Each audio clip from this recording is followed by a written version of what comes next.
Module 9, Lecture B, Serving Models.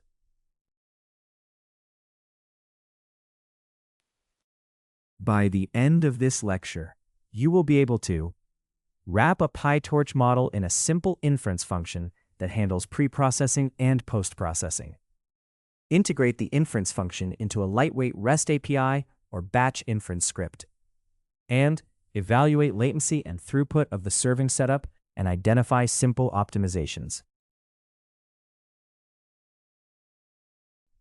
Designing inference functions. Robust input checks.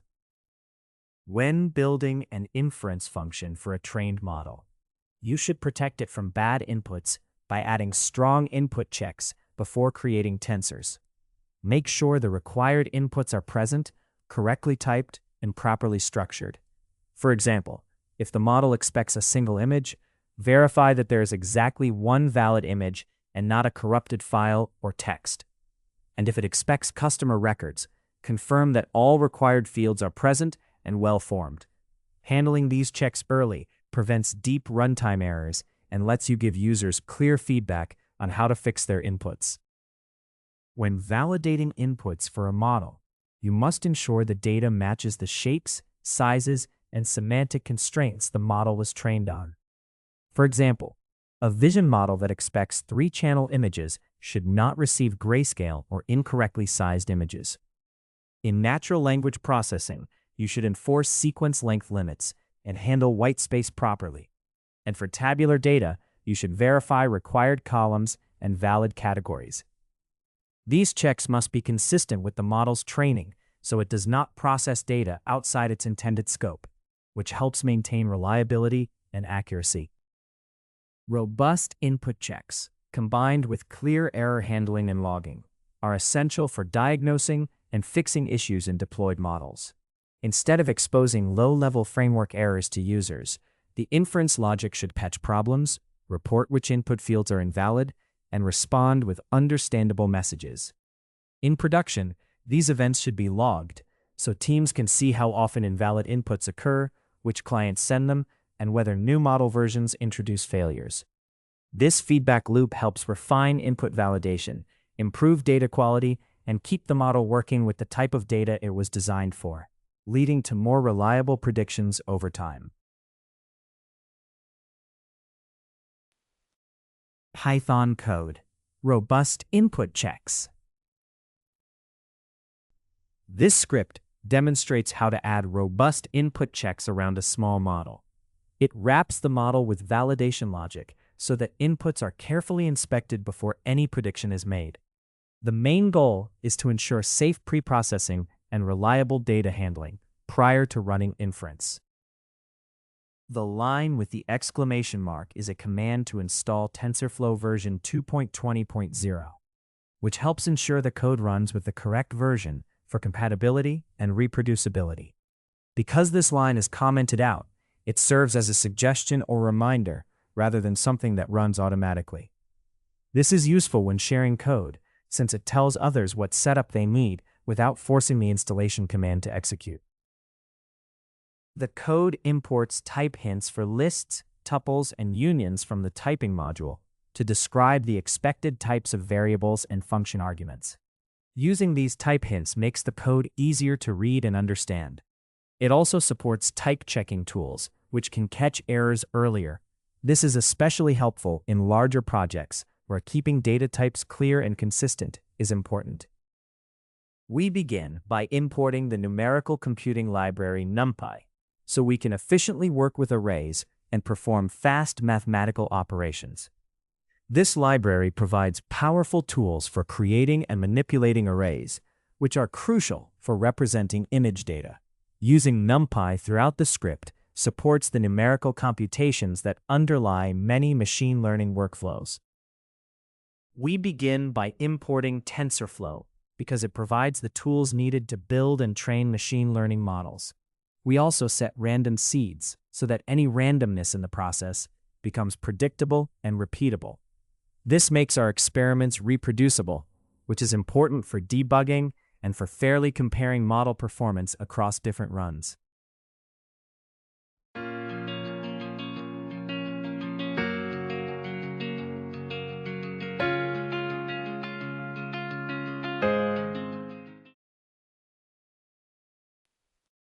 We set the random seed in NumPy to a fixed value, such as 42, so that any random numbers it generates are the same every time we run the code. This makes our experiments reproducible, meaning we can repeat them and get identical results. Reproducibility is important for debugging, checking our work, and verifying that changes in behavior are due to code changes, not random variation. You can check which version of TensorFlow you are using by reading its version attribute. Knowing the exact version helps you confirm that your code is compatible with the library. It is also useful for debugging, since different TensorFlow versions may change features or behavior. We set a constant image height of 28 to give the model a standard input size. This fixed height keeps all images consistent, which is important for reliable processing. With this value defined, we can check incoming images and resize them as needed so they match the model's expected input dimensions. We set the expected image width to 28 pixels to establish a standard size for all image inputs. This fixed width ensures that every image matches the model's input requirements. By enforcing this consistent dimension, we keep image processing and validation uniform, which supports more accurate and reliable model predictions. We set the expected number of channels in our input images to 1, meaning the model is designed to receive grayscale images rather than color images with 3 channels. This assumption is important because the input data must match what the model is built to handle. If the number of channels does not match this expectation, it can cause errors during processing. Ensuring the correct channel configuration helps the model run smoothly and correctly interpret the input images. We build a simple demonstration model using the Keras sequential API in TensorFlow. It takes grayscale images that are 28 by 28 pixels as input, then flattens them into a one-dimensional array. This flattened data is passed to a dense layer with 8 neurons that use the ReLU activation function to add nonlinearity. A final dense layer with 3 neurons uses the softmax activation function to produce class probabilities. Overall, this creates a basic neural network suitable for classification into 3 categories. The model is set up for training using the Atom optimizer, which efficiently and adaptively updates the network's weights. It uses sparse categorical cross-entropy as the loss function, which is appropriate when the task is classification and the target labels are integers. Together, these choices define how the model learns from data and how its performance is evaluated during training.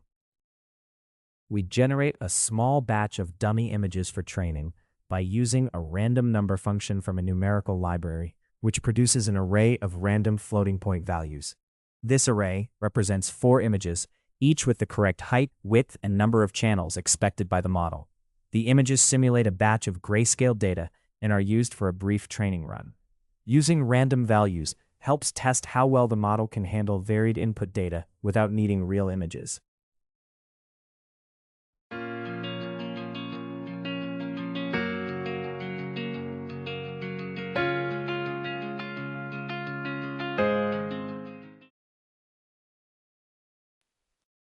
We generate a small set of dummy labels for training by using a random integer function from a numerical library.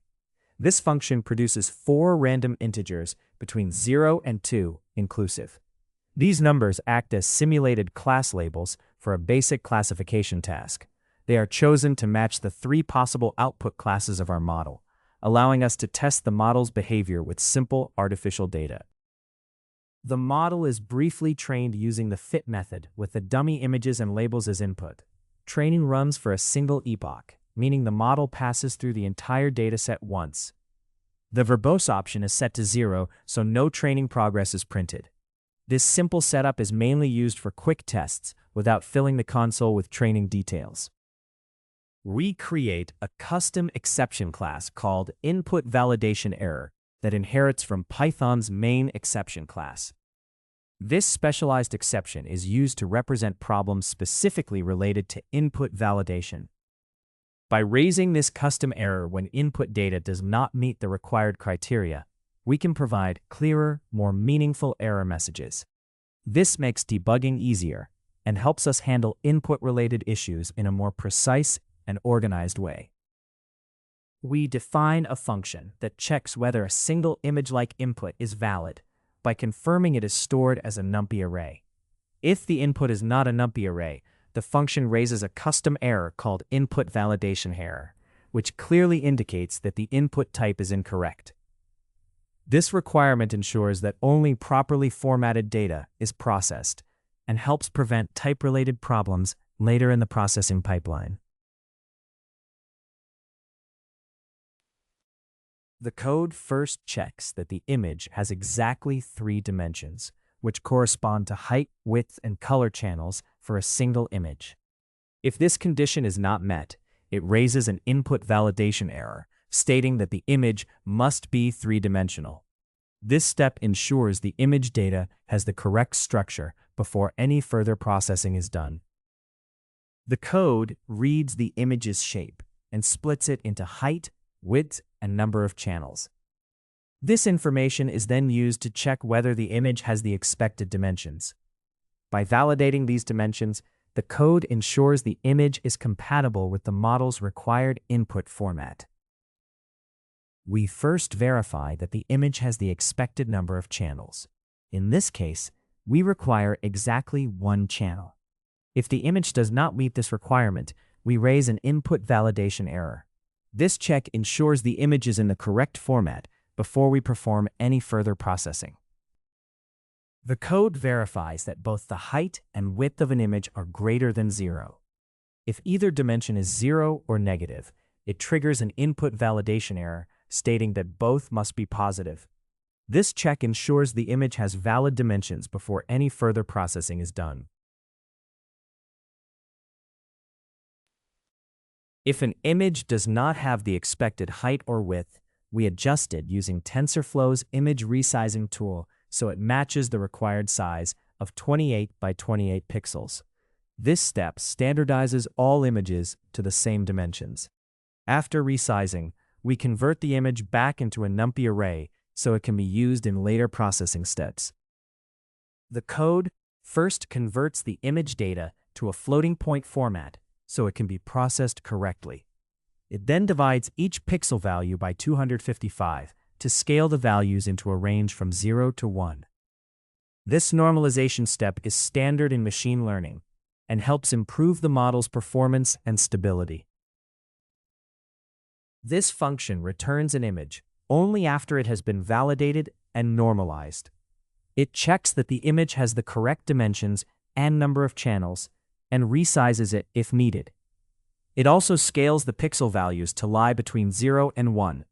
As a result, the image is in a consistent, ready-to-use format for further processing or model inference. The function first checks whether an image has been provided as input. If no image is found, it immediately raises an input validation error with a message explaining that no image was given. This prevents the function from running with a missing or null image, which could cause problems later in the process. In this way, the function enforces proper input before continuing its work.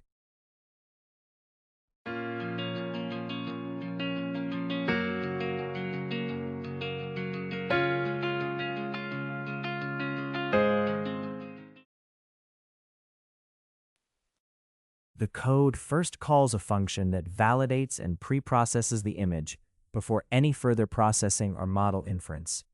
This function checks that the image is a NumPy array with the correct shape and number of channels, resizes it if needed, and normalizes its pixel values. By enforcing these requirements, it ensures the input image is consistent, correctly formatted, and ready for reliable downstream use.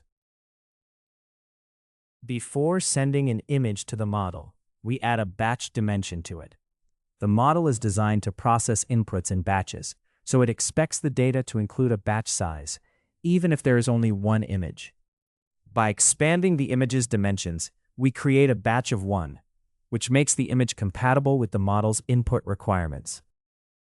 The code uses the model to predict class probabilities for a batch of inputs inside a try block so that any errors during prediction are safely handled.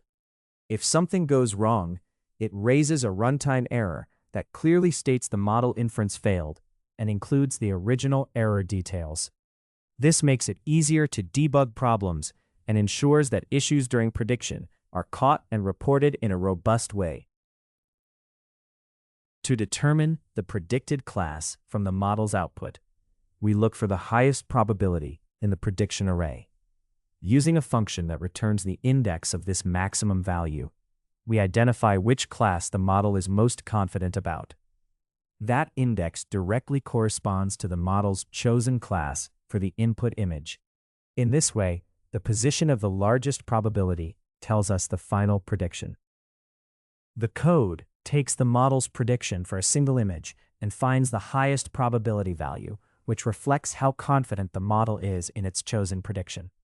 This maximum probability is then converted to a standard floating point number. Doing so makes the confidence value easy to use in later calculations or to display to a user.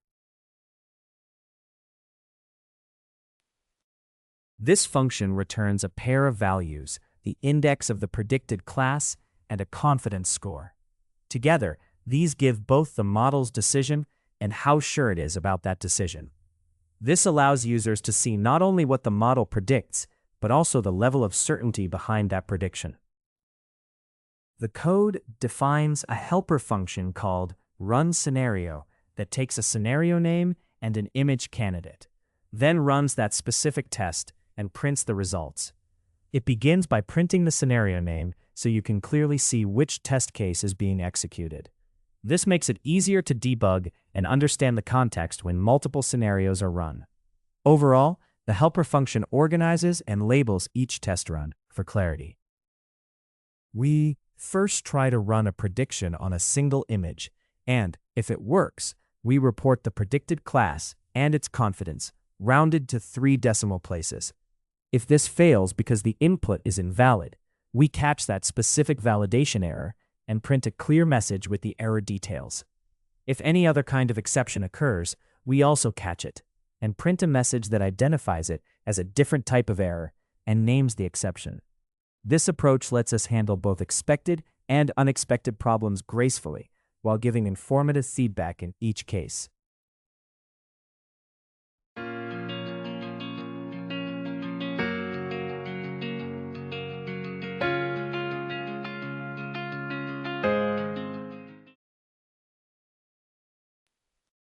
We generate a dummy grayscale image by using a random integer function to fill it with pixel values between 0 and 254.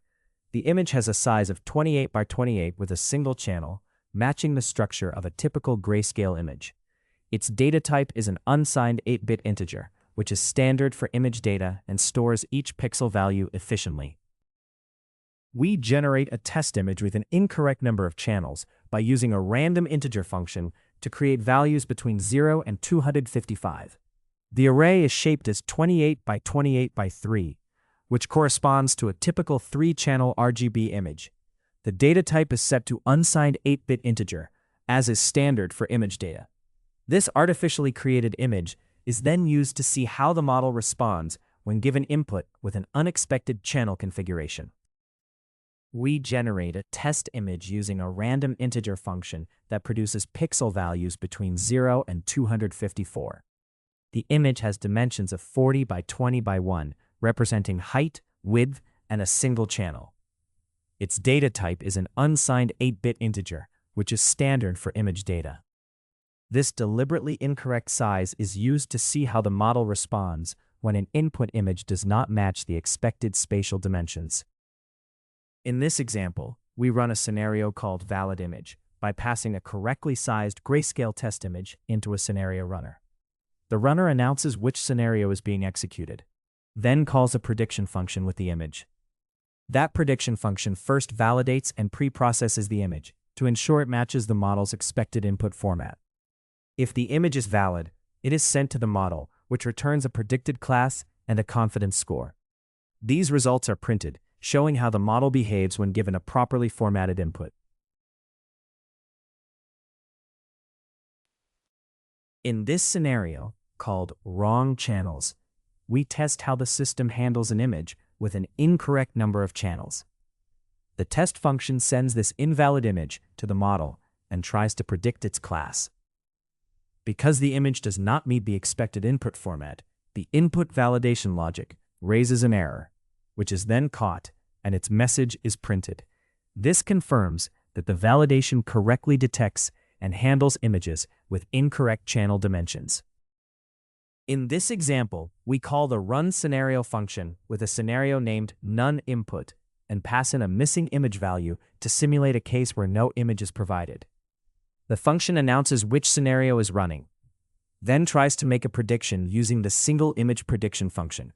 Because the input is invalid, the code raises an input validation error, which is caught and reported as a message that no image was provided. This shows that the input validation is robust and correctly handles missing data. This script shows how to build a simple TensorFlow model with strong input validation for grayscale images of size 28 by 28. The model is briefly trained on dummy data to confirm it works, and a custom input validation error type is defined. A validation and preprocessing function then checks that each image has the correct type, dimensions, and single channel, and it resizes and normalizes the data when needed. The script tests 3 cases: a valid image, an image with the wrong number of channels, and a missing image.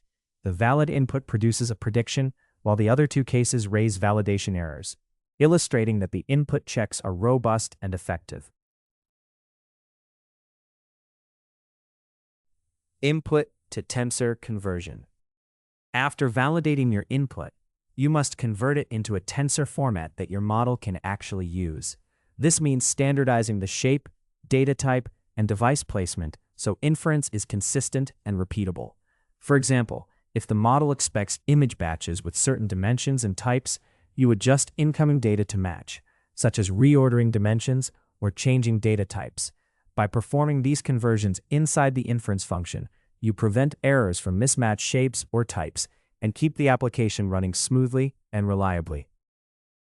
When converting inputs to tensors, you need to handle both single examples and batches in a consistent way. A service might receive one sentence or many, and your function should turn them into a batch tensor, adding padding or resizing as needed. You must also ensure the tensor uses the correct numerical precision and is placed on the appropriate device, such as a CPU or GPU.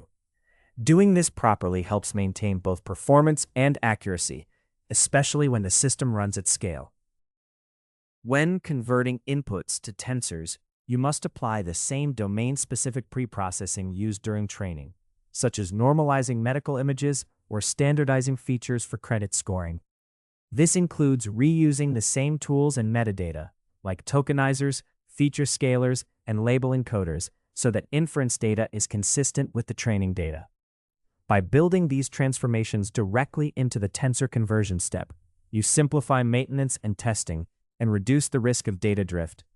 This ensures that all inputs, whether radiology scans or loan applications, are prepared in a consistent way for reliable model predictions.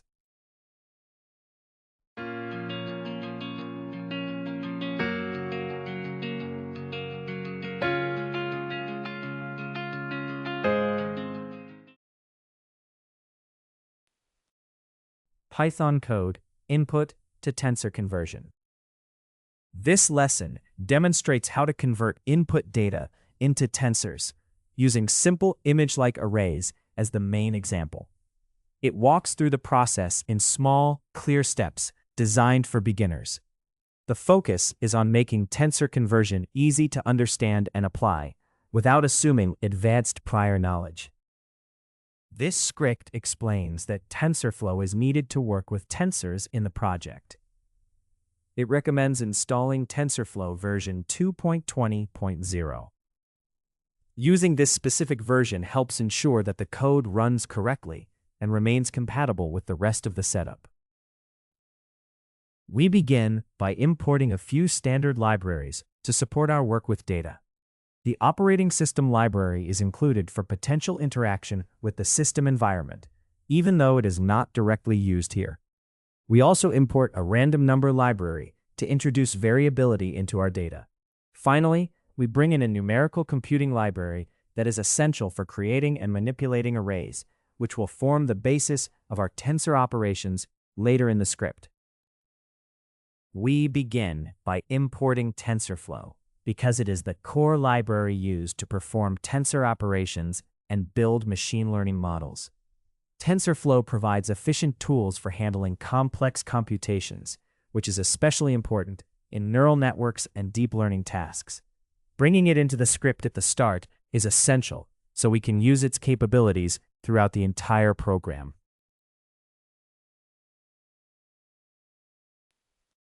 We set the random seed in the standard random library, in NumPy, and in TensorFlow all to 0, so that every run of the code produces the same random values. This makes the behavior of all three sources of randomness aligned and repeatable. As a result, operations like generating random numbers or initializing neural network weights become deterministic. This reproducibility is important for debugging, comparing experiments, and verifying results. This line of code displays the version of TensorFlow that is currently in use. It provides a quick check that the intended version of the library is installed and accessible in your script. Confirming the version is important because other parts of your code or certain features may only work correctly with specific TensorFlow versions. We define the expected dimensions of our image data so it matches what the model requires. Each image has a height of 28 pixels and a width of 28 pixels, which is a common size for small grayscale images such as those in the MNIST dataset. We also set the number of channels to 1 to indicate that the images are grayscale rather than color. These constants are used throughout the code to ensure all images follow the same input shape for the model. We set the expected data type for our tensors to TensorFlow float 32, so that all operations use a consistent, standard precision for machine learning tasks. We also choose the device where computations will run, in this case, the CPU. Explicitly selecting the device helps control where the model executes and ensures consistent behavior across different hardware setups, such as systems that also have GPUs or TPUs.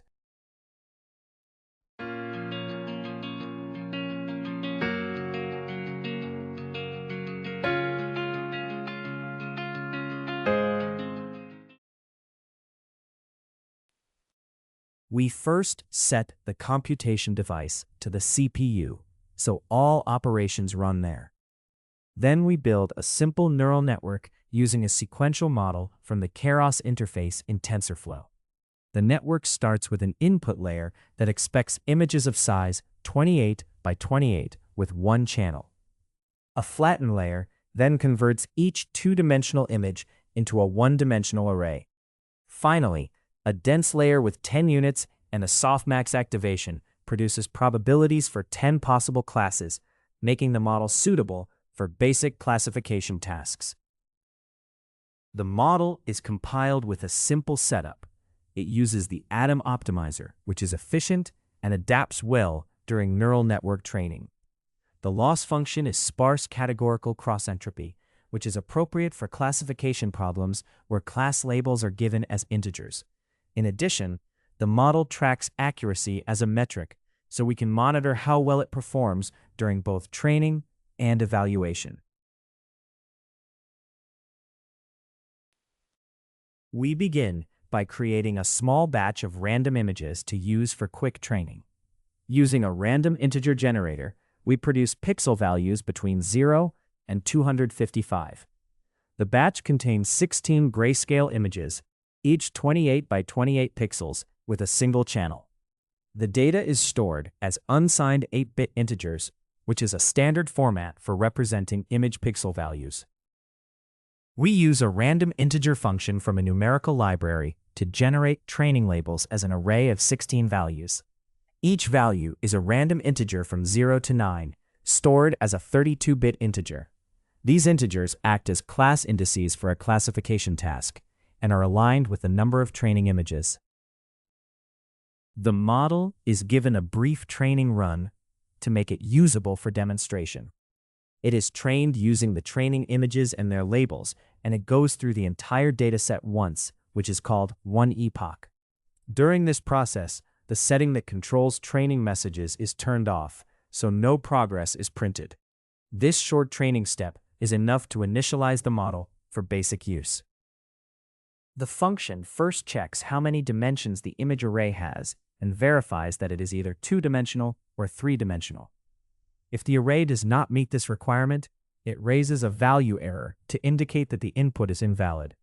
This validation step ensures that the image data is in the expected format before any further processing is done.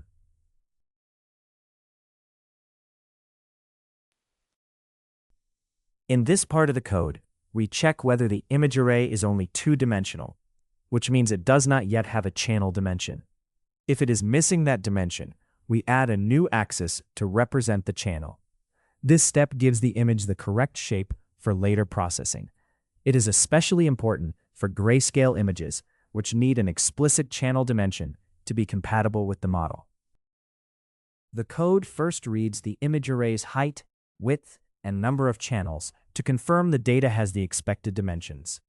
It then checks that the channel count matches what is required, such as a single channel for a grayscale image.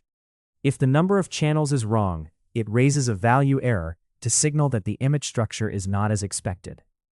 This validation step helps catch problems early and prevents errors later in the processing pipeline. This code first converts the image array to the float32 data type, so it works properly with TensorFlow operations. It then rescales the pixel values from their original range of 0 to 255 down to a range between 0 and 1. This normalization helps stabilize neural network training by keeping inputs in a consistent range.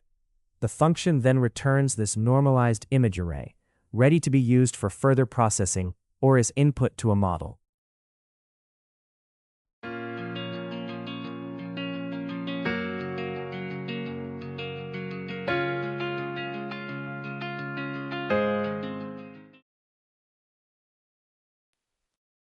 The function first checks whether the input is a NumPy array, and if so, it normalizes the image data using a helper routine so it is in the proper format for further processing.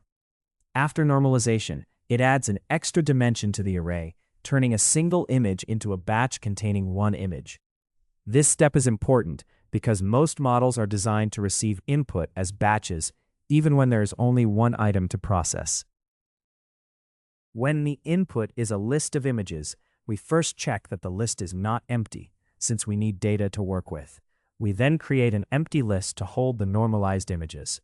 For each item in the input list, we verify that it is a NumPy array and raise an error if it is not, because the process expects arrays. Each valid image is normalized using a helper function and added to the list. In the end, all normalized images are stacked into a single NumPy array, forming a batch that can be processed together. If the input data type is not supported, the function raises a type error. This requirement enforces that the input must be either a single NumPy array or a list of NumPy arrays. By restricting inputs to these formats, the function ensures that the data is in the correct structure for all later processing steps. This code takes a batch of NumPy arrays and converts them into a TensorFlow tensor using the convert to tensor function with a data type of 32-bit floating point. Doing this prepares the data so it can be used directly by TensorFlow models. The conversion ensures the data is compatible with TensorFlow operations and can be processed efficiently during computation. The code first confirms that the input tensor has rank 4, which is required for the model to handle it properly. If the rank is different, it raises an error to indicate the problem. It then checks that the spatial dimensions match the expected image height, width, and number of channels. If these dimensions do not match, it raises another error. These validations ensure the tensor has the correct shape and format before it is passed on for further processing. The code first sets a device context, so the tensor will run on a specific piece of hardware, in this case, the CPU. Within this context, it creates a new tensor that is identical to the original by using TensorFlow's identity operation. This effectively moves or confirms the tensor on the chosen device so that all later computations happen there. The tensor, now ensured to be on the correct device, is then returned for further use. The run inference function is responsible for making predictions with a pre-trained model. Before the model can process the data, this function uses a helper called the toModel tensor function to convert the raw input into a clean tensor. This step ensures the data has the correct format and shape required by the model. Once converted, the model can safely and effectively perform its prediction task. Within the chosen device context, the model processes the input tensor inference mode by calling it with training turned off. This means the model is not updating its parameters, but simply using what it has already learned. The output is a tensor of probabilities for each class, representing how confident the model is in each possible prediction. This code takes the model's output probabilities and turns them into predicted class labels. It uses TensorFlow's function that finds the position of the highest probability along the class dimension, which identifies the most likely class for each input. The function then returns two NumPy arrays, one with the probabilities and one with the corresponding predicted class indices. This makes the model's predictions easy to interpret and use in later processing steps.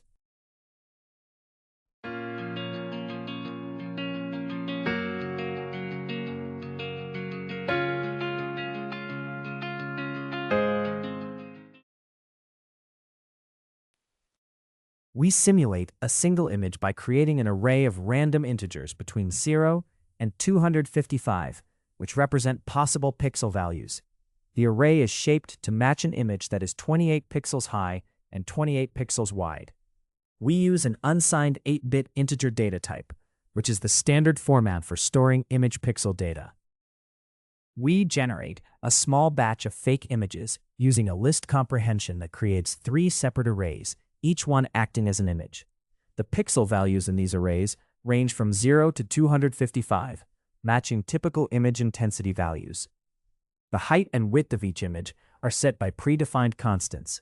We use the random integer function from the NumPy library to fill the arrays and specify that the values are stored as unsigned 8-bit integers, which is the standard format for image data.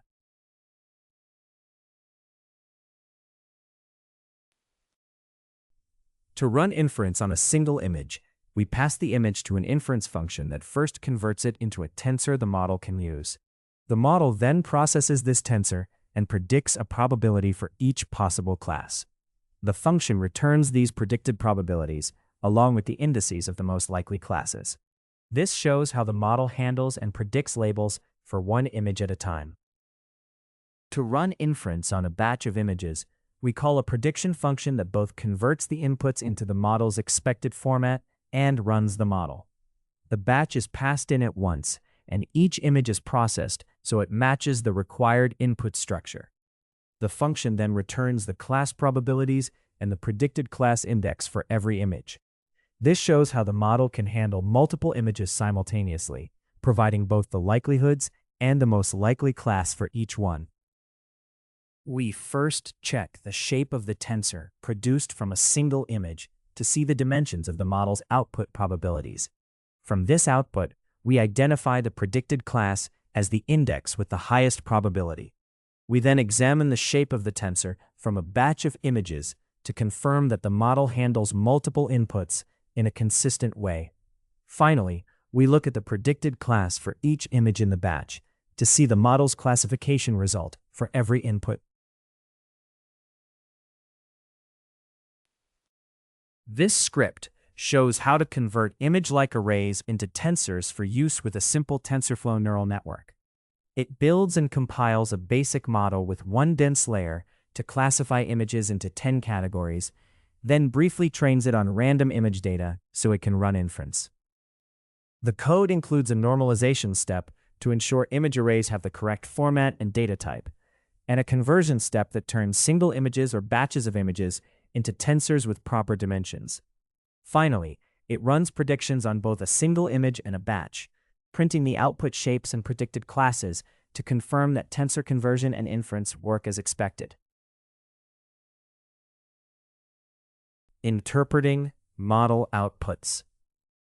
When a model generates raw outputs, the inference function turns these into results that users can actually understand and use.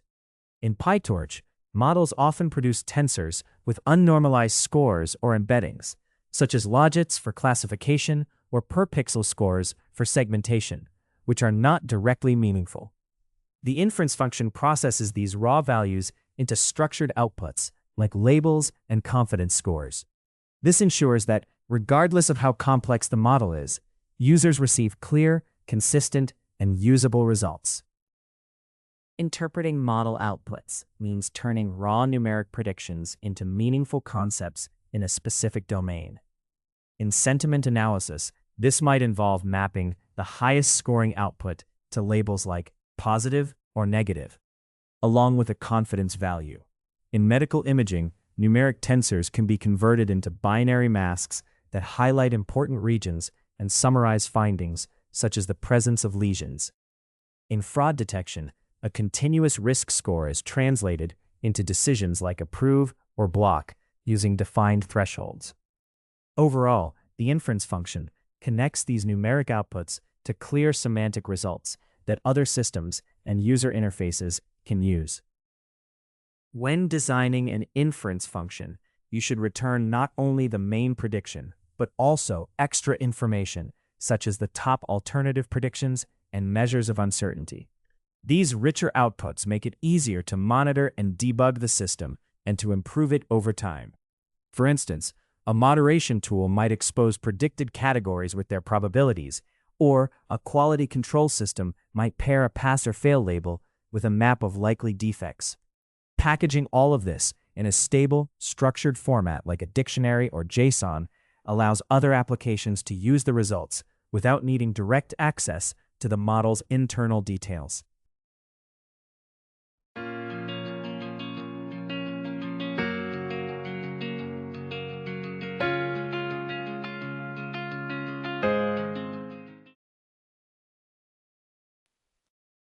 Python code interpreting model outputs.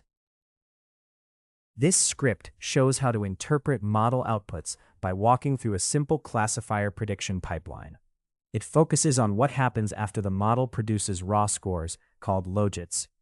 The key idea is how these logits are post-processed and converted into final class labels. By following this small example, you learn the basic steps from raw model output to an interpretable prediction. The commented line is a note suggesting that TensorFlow version 2.20.0 should be installed. It likely serves as a reminder to set up the environment so it matches the version expected by the code. Because the line is commented out, it does not actually run and has no effect on the current execution. Instead, it simply documents the intended TensorFlow version for compatibility. We start by importing the random library to generate random numbers and to set deterministic seeds so our experiments are reproducible. We also import the math library, which provides mathematical functions and constants needed for operations such as exponentiation and logarithms when processing model outputs. Finally, we bring in the operating system library to enable interaction with the system environment, which can support tasks like file handling or managing settings elsewhere in the script. We set the random seed to 42 so that any random operations in our code give the same results every time we run it. This makes our work reproducible, which is important when debugging or comparing different runs. By fixing the seed, we ensure the sequence of random numbers is consistent, helping maintain the reliability and integrity of our experiments or simulations. We create a list of labels with the three categories negative, neutral, and positive, which represent the possible classes our classifier can predict. This list serves as the vocabulary of outcomes for the model. It provides a clear mapping from the model's numerical outputs to human-readable labels. This mapping is what allows us to interpret and describe the model's predictions in meaningful terms.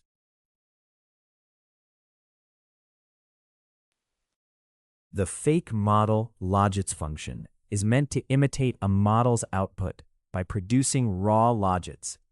It first checks that the input, called the text batch, is actually a list, since it is supposed to handle multiple text inputs at once. If the input is not a list, it raises a type error to inform the user that the data must be structured correctly. This validation step helps protect the data pipeline and prevents errors during later processing. We begin by creating an empty list that will hold the logits for each text input. Then we loop through the batch of texts and process them one by one. For each item, we first verify that it is a string. If an item is not a string, we immediately raise a type error stating that every entry must be a string. This check ensures the input data is in the correct format before any further processing is done.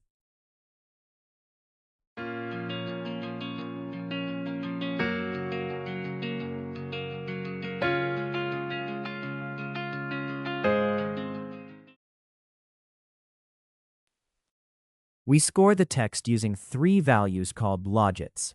First, we compute a length score by taking the text length and dividing it by 20. We also compute an exclamation score by counting exclamation marks and multiplying that count by 0.5, which reflects emphasis. The negative logit is then 0.5 minus the length score, so longer text reduces this value. The neutral logit is fixed at 0.1 as a constant baseline. The positive logit is the sum of the length score and the exclamation score, so positivity increases with both text length and the number of exclamation marks. Here we add a list of three values to the batch of logits, where each value is the logit from one sentiment class: negative, neutral, and positive. These logits are computed for a single example based on features extracted from the input text, such as its length and how many exclamation marks it contains. By appending this list for each example, we gradually build up a full batch of logits that will later be used to interpret the model's sentiment predictions. The function outputs a list of lists, where each inner list contains the logits for one example in the batch. This structure lets us process multiple examples at the same time, while still keeping each example's logits separate. Organizing the results this way is important for later steps, such as turning logits into probabilities or mapping them to predicted labels. To turn logits into probabilities, we apply the softmax function in a numerically stable way. We first find the largest logit value and subtract it from every logit in the list. This shift makes the largest adjusted value equal to 0 and reduces the size of the other values. Doing this helps prevent numerical overflow when we later take the exponential of these adjusted values to compute the final probabilities. To turn shifted logits into probabilities, we first apply the exponential function to each value. This step transforms the logits into positive numbers that can be compared on a common scale. We then add up all of these exponentiated values to get a total. Finally, we use this total to normalize the values so they sum to 1, forming a valid probability distribution. To avoid division by 0, the code first checks whether the sum of the exponentiated values is 0. If this sum is 0, it returns a list where each entry is 1 divided by the total number of logits. This creates a uniform distribution, giving every class the same probability. Using this fallback keeps the probability distribution valid and prevents numerical errors when the total would otherwise be 0. This step takes each exponentiated score and divides it by the sum of all exponentiated scores. Doing so normalizes the values so they become probabilities that add up to 1. In other words, it converts raw model outputs into a probability distribution. This distribution lets us interpret how confident the model is in each possible class.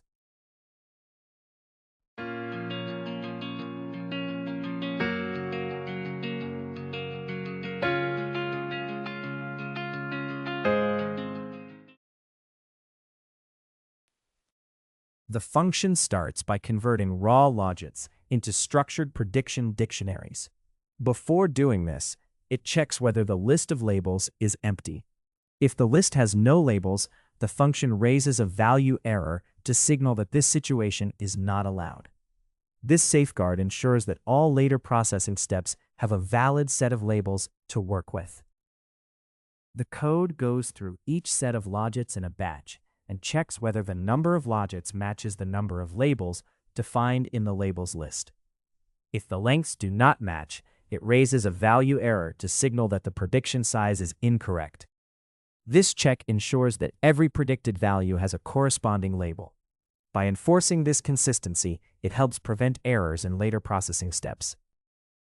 We begin by creating an empty list called results to hold the structured outputs for each example in the batch. Then we loop over each set of logits in the batch and convert them into probabilities using the softmax function.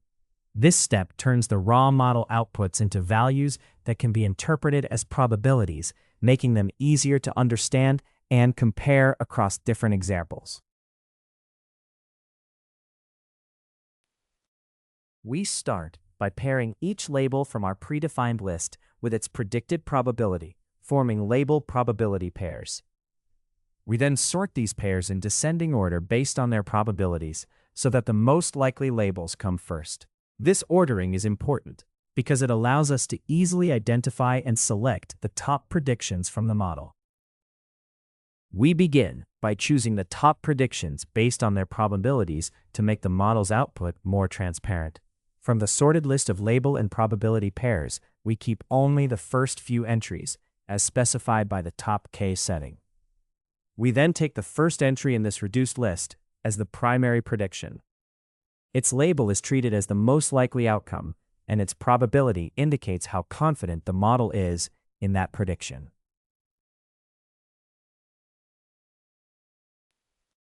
We organize the model's prediction results in a single dictionary for easier analysis. It stores the main predicted label and its probability, both with the probability rounded to 3 decimal places. It also includes a list of the top predicted labels with their corresponding rounded probabilities. Finally, it keeps the original logits for the input rounded to 3 decimal places so we can see the model's raw output before it is turned into probabilities. The code adds each structured result to a list that stores all processed predictions. This list grows as the function handles each input example in the batch. By collecting every result in one place, the function can return a complete set of structured outputs at the end. This makes it easy to access and use all predictions together after the entire batch has been processed. This function returns a list of structured prediction results derived from the model's logits.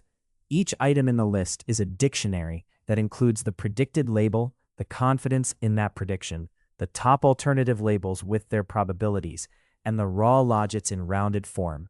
By organizing the output this way, it becomes easier to interpret what the model decided and how certain it was, and to use these predictions in further analysis or applications.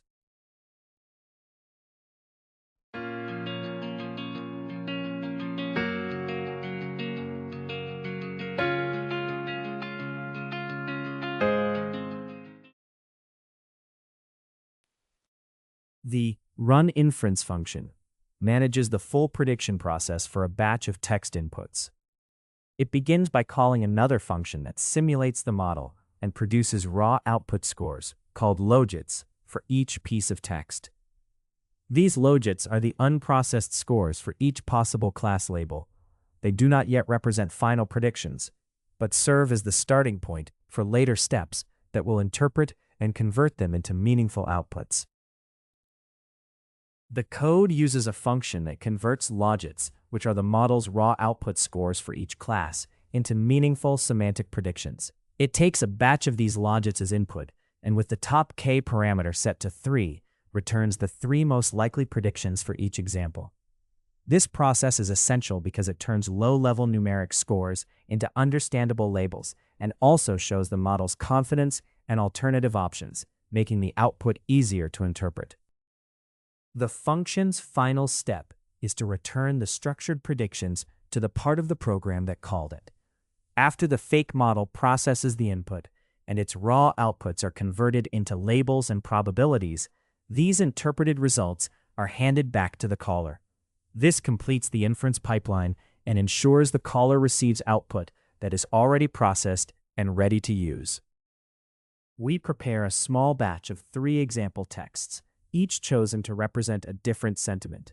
The sentence about loving the course is clearly positive, the comment that the video was okay is neutral, and the statement that something is really disappointing is negative. By feeding these examples into the model, we can see how it processes and interprets positive, neutral, and negative inputs, and observe its behavior across this range of sentiments. The inference function takes a batch of example texts and runs the full prediction process. It first uses a fake model to produce logits, which are raw numerical scores for each possible class. These scores are then converted into probabilities with a softmax step, so they sum to 1 and can be interpreted as how likely each class is. The function matches these probabilities with their labels, sorts them from highest to lowest, and selects the top predictions. Finally, it returns structured results that include the main predicted label, its confidence, the leading alternative predictions, and the original logits, so we can see both the model's top choice and how confident it is compared to other options. We loop over each text and its prediction together so we can examine every example alongside the model's output.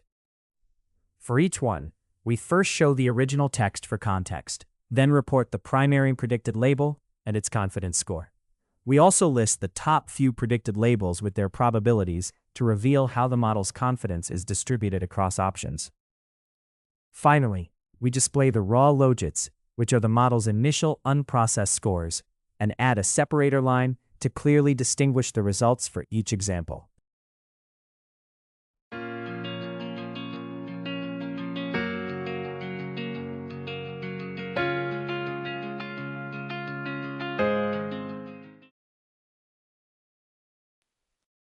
This script demonstrates a simple text classifier that predicts sentiment labels such as negative, neutral, or positive. It uses a fake model that creates raw scores called logits from basic text features like length and the presence of exclamation marks. These logits are converted into probabilities with a softmax function, and the script selects the label with the highest probability as the predicted sentiment, along with its confidence. For each input text, it outputs the main label, its confidence, the top predicted labels with their probabilities, and the original logits, so you can see how the model arrived at its decision. APIs and batch serving. Building a REST API. When you move a model from a notebook to something others can use, a small web service is a natural next step. A lightweight REST API works well because it lets any client send an HTTP request and receive predictions. You place your inference function behind a web endpoint that accepts input data and returns model outputs. This creates a simple, stateless layer that translates HTTP requests into the format your model expects. So the model focuses on making predictions while the API handles communication. When designing an API for your model, focus on how the prediction endpoint will look to clients, including the HTTP method, the request body, and the response format. A common approach is a single endpoint that accepts a JSON object with records to score and optional settings like the model version.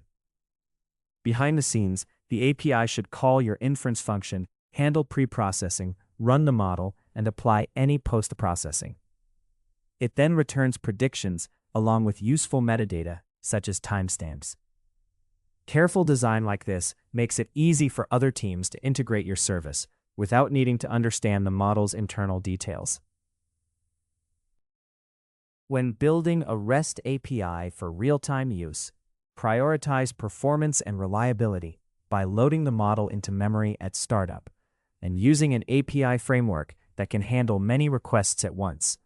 Limit request sizes, validate incoming data, and return clear error messages so the system behaves predictably under load. In scenarios like an e-commerce recommendation service, the API should process large volumes of requests per minute without noticeable delay. Designing the API as a robust, production-ready interface ensures your model can be used effectively in real-world applications.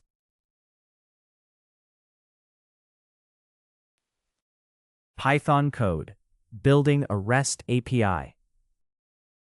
This script demonstrates a very small REST-style API that serves as a simple example.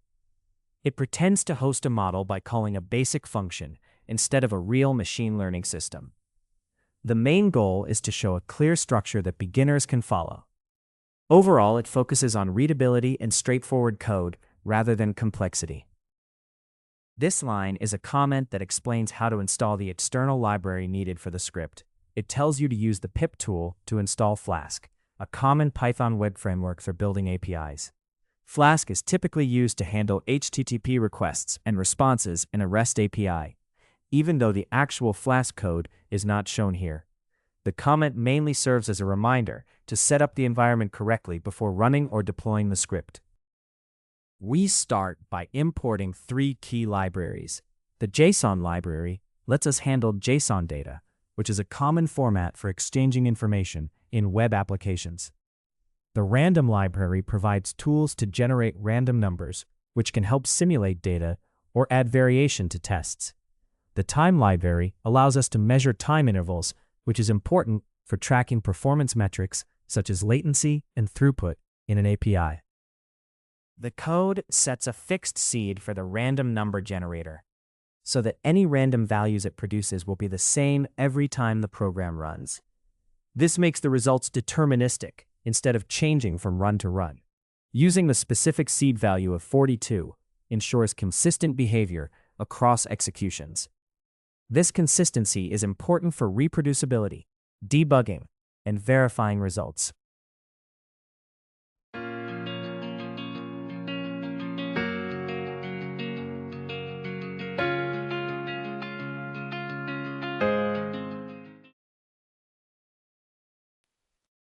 The tiny model predict function is meant to simulate a simple model making a prediction.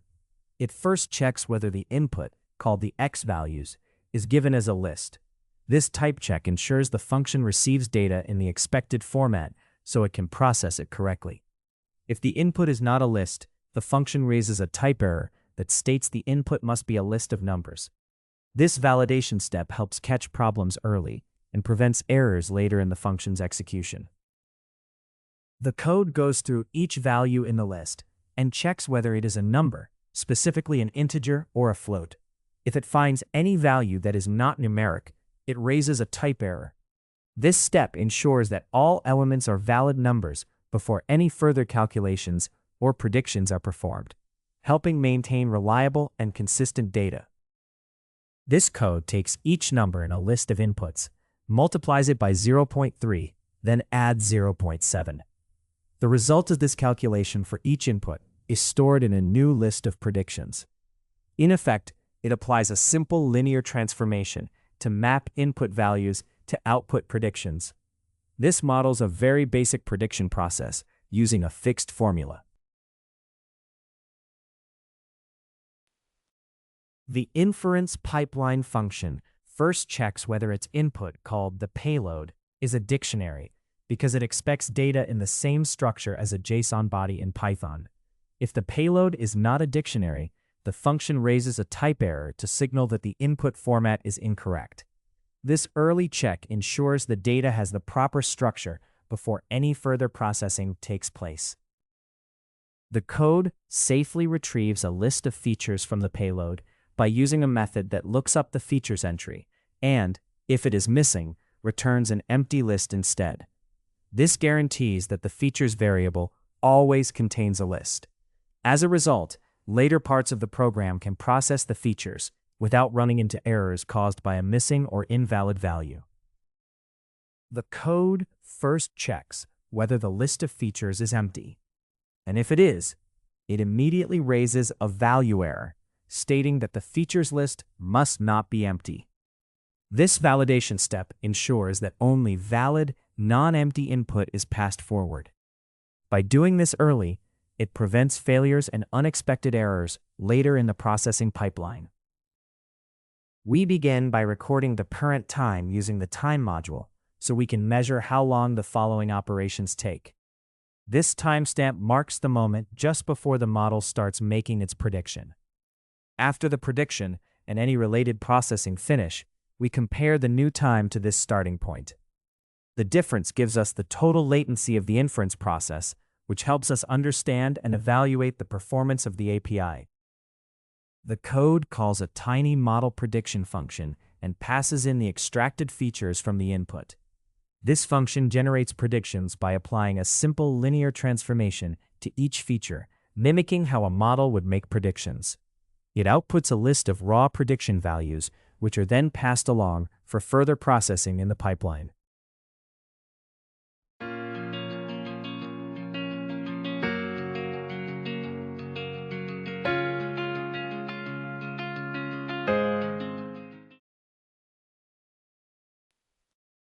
This step takes the raw prediction values, which are a list of numbers, and rounds each one to 3 decimal places. Doing this makes the predictions more readable and consistent. The rounded values form a new list of scores that are easier to interpret, compare, and use in reports or later processing. This code builds a list of labels by checking each value in a list of scores. For every score, it tests whether the score is greater than 1. If the score passes this test, it assigns the label high. If not, it assigns the label low. A list comprehension is used to perform this check and labeling in a compact and efficient way. This code measures how long an operation takes in milliseconds. It does this by taking the current time, subtracting a previously recorded start time, and getting the elapsed time in seconds. It then multiplies that value by 1,000 to convert seconds to milliseconds. Measuring time this way provides a more precise view of latency, which is especially useful for very fast operations. The code builds a dictionary that neatly organizes the model's output. It stores the rounded prediction scores, labels that mark each score as high or low based on a set threshold, and the prediction latency measured in milliseconds and rounded to 3 decimal places. This dictionary is then returned as a structured response, ready to be used or displayed elsewhere in the system.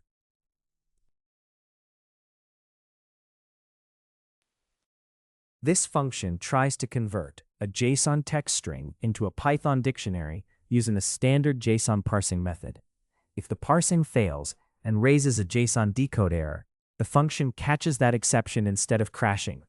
It then returns a dictionary that contains an error message describing what went wrong. This way, invalid JSON input is handled safely, and the problem is clearly reported back to whoever called the function. We call the inference pipeline with the given input so it can perform the main processing and generate predictions. If something goes wrong during this step, such as a type mismatch or missing data, the error is caught. Instead of letting the program fail, we create a response that includes an error message. This message is built from the exception, so it clearly explains what happened. In this way, problems are handled gracefully and reported back to whoever made the request. This function returns a dictionary that contains a single key named result, whose value is the output produced by the inference pipeline. Using this structure is common in API design because it keeps the response organized. It also makes it easy for the caller to find and use the process data by simply accessing the result entry in the dictionary. This function defines a helper to measure throughput, meaning how quickly requests are processed. It takes an example request body and a number of requests to simulate. Before running, it checks that the request count is a positive integer. If this condition is not met, it raises a value error stating that the request count must be positive. This validation step ensures the helper runs with valid input and avoids errors during throughput measurement. The code uses the time module to record the current time at the start of a process. This starting time marks the beginning of a timing measurement. By saving it before entering a loop, You can later compare it with the time after the loop finishes. The difference between these two times gives you the total elapsed time for the loop's execution. In this part of the code, we loop a set number of times based on how many requests we want to simulate. During each loop, we call the prediction request handler with a sample request body to mimic sending repeated requests to the API. This lets us observe how the system behaves and performs under continuous load. We ignore the function's return value because we only care about the effect of processing each request, not the individual prediction results.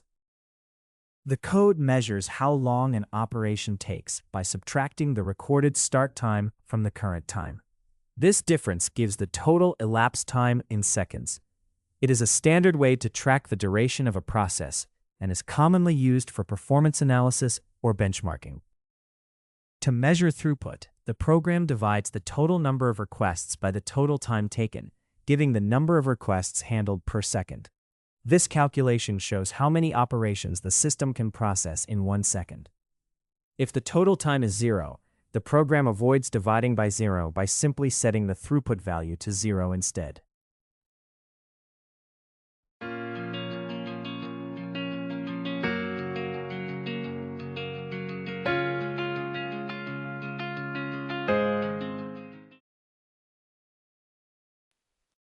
This function returns two key performance metrics: the total time taken to complete all requests, and the throughput, which is how many requests are handled per second. Together, these values show how well the system performs under load. By examining both the overall time and the request rate, we can assess the efficiency and speed of the API when it is processing many requests. We create a small example request body to test our REST API by defining a dictionary with one key called features. Its value is a list of numbers 0, 1, 2, and 3.5. This example represents the kind of input data the API will receive when making predictions. Using this test data helps us verify that the input format is correct and that the system can handle typical prediction scenarios in a controlled way. We start with a request represented as a dictionary of features and convert it into a JSON formatted string. This step is important because JSON is a standard format for exchanging data in web applications. By doing this, we can realistically simulate how data would be sent to a REST API in an actual production environment. We call the prediction handling function and pass it an example JSON string to simulate sending a single request to the REST API. This lets us see exactly what kind of response the API returns. The result of this call is stored in a variable named single response. We can then inspect this stored result to understand how the API processes the input and structures the output data. We set the number of test requests to 50 to control how many times we simulate sending requests to the API. This fixed number defines the batch size used to measure throughput. By doing so, we can observe how the API performs when handling many requests in a short time. This setup is important for evaluating both performance and scalability under load. We use a helper function to measure how our API performs under load. It calls a throughput measurement function with a sample JSON request and a chosen number of test requests. This function returns the total time needed to process all the requests and the throughput, which is how many requests are handled per second. These timing statistics let us evaluate and compare the performance of the API. We present a brief summary of a tiny REST-style API simulation by first describing the structure of a single response and showing one example result. We then report how many requests were tested and how long the entire test took, using rounded seconds for clarity. From this, we calculate and announce the requests per second to indicate throughput, and derive the average latency in milliseconds to show response time. Altogether, this summary illustrates how model inference can be wrapped and exposed through an API handler.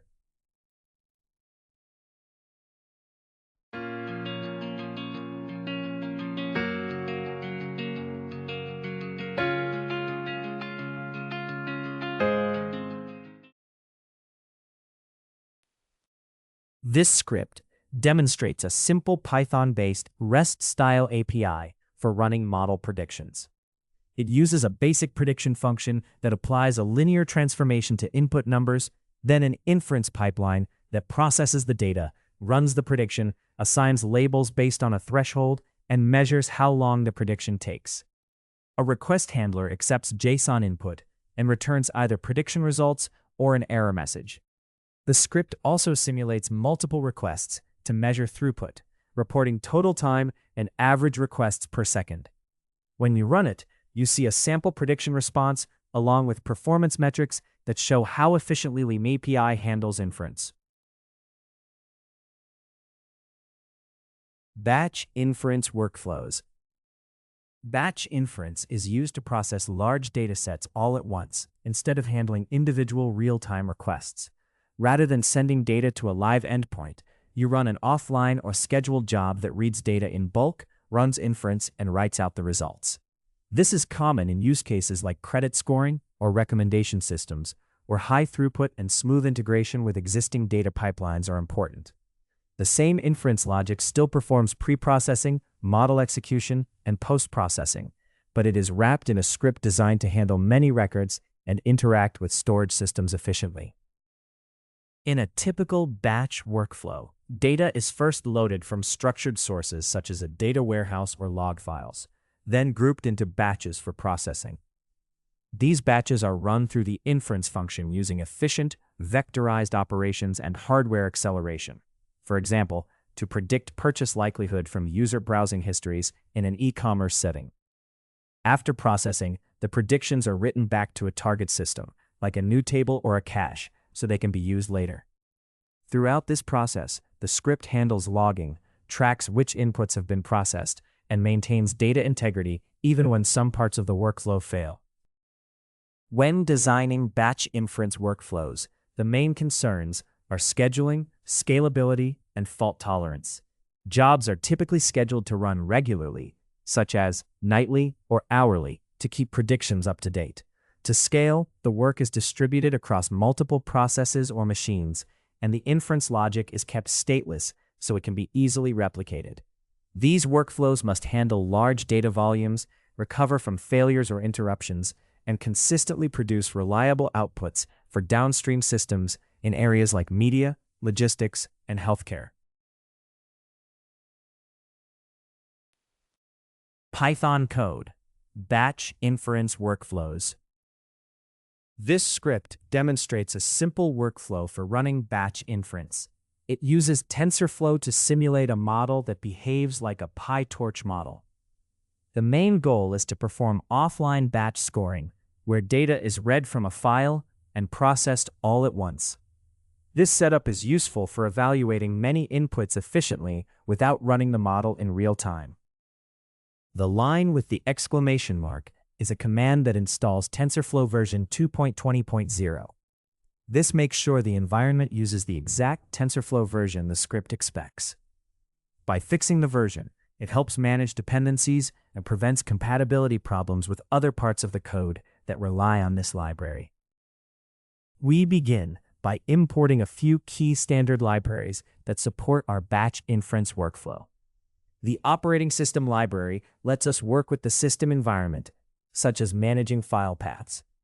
The comma-separated values library allows us to read and write tabular data stored in CSV files. The random library provides tools for generating random numbers which we can use to set seeds and keep our results consistent. Together, these imports establish the basic tools we need for handling data and ensuring reproducible behavior. We begin by importing TensorFlow, which acts as the lightweight backend for our model. TensorFlow is a powerful library for machine learning and deep learning, and in this context, it is used to define and train a neural network. By bringing in TensorFlow, we can access its tools for building, managing, and running models. This support is essential for carrying out the batch inference workflows demonstrated in the script.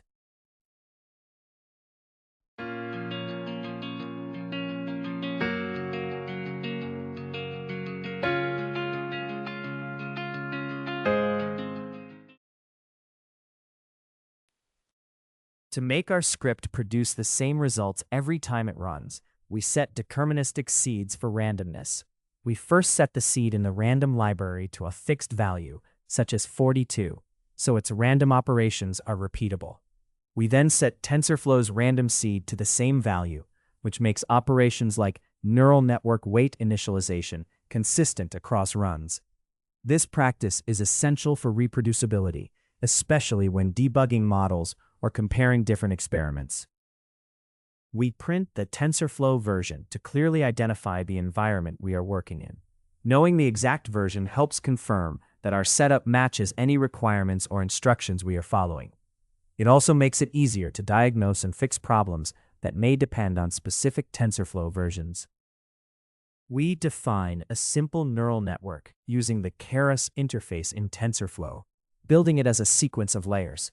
It begins with an input layer that takes 3 numeric features, followed by a dense layer with 4 neurons that uses the ReLU activation function to add nonlinearity.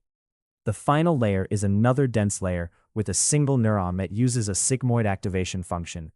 This last layer makes the model suitable for binary classification by outputting a probability between 0 and 1. The model is compiled with an optimizer and a loss function to prepare it for training.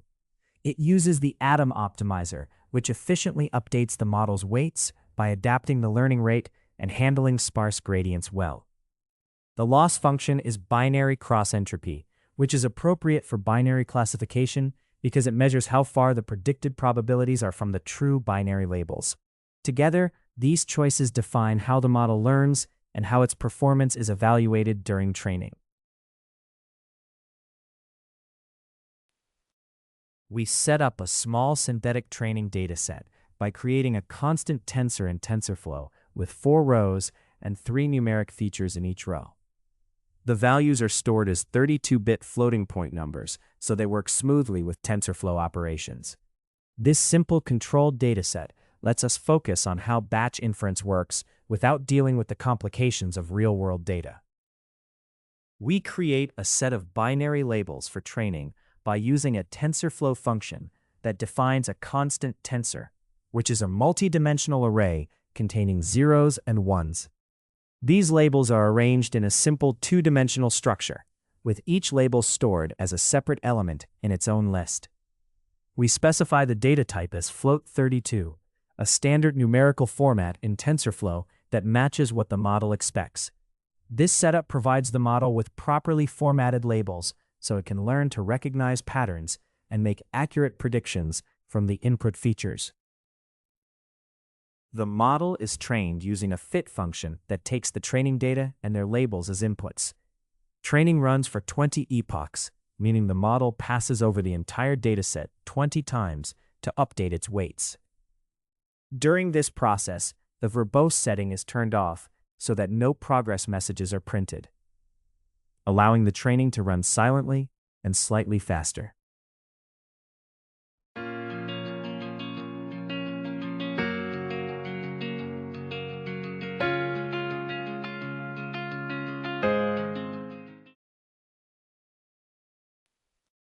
We use a preprocessing function to prepare each data row for the model.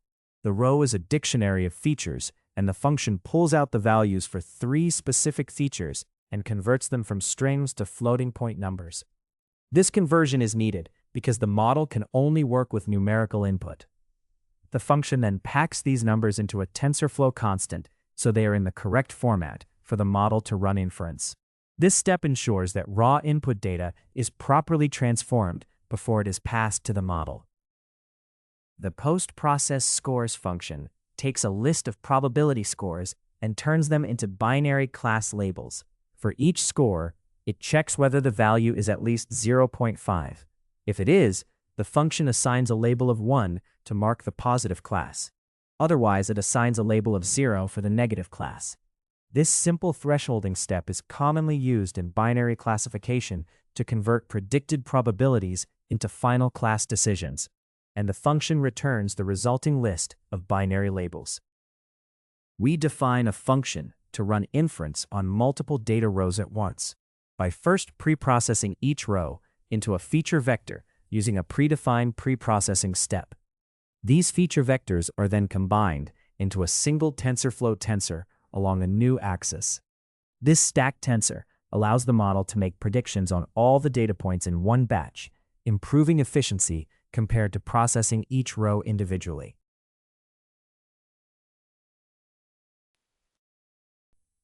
Before making predictions, the code first checks that the feature tensor has the correct shape, meaning each row must contain exactly 3 features. If this requirement is not met, it raises a value error to signal that the input data does not match the expected format. This validation step is essential to avoid errors during model inference and to ensure the input data is consistent with how the model was designed. We begin by creating an empty list to hold prediction results, then process the data in chunks based on a chosen batch size. For each batch, we determine its end position, slice out the corresponding features from the full feature tensor, and feed this batch into the model to obtain prediction scores, while keeping the model output silent. We then convert these batch scores to a list, take only the first column of scores, and extend the main predictions list with these values.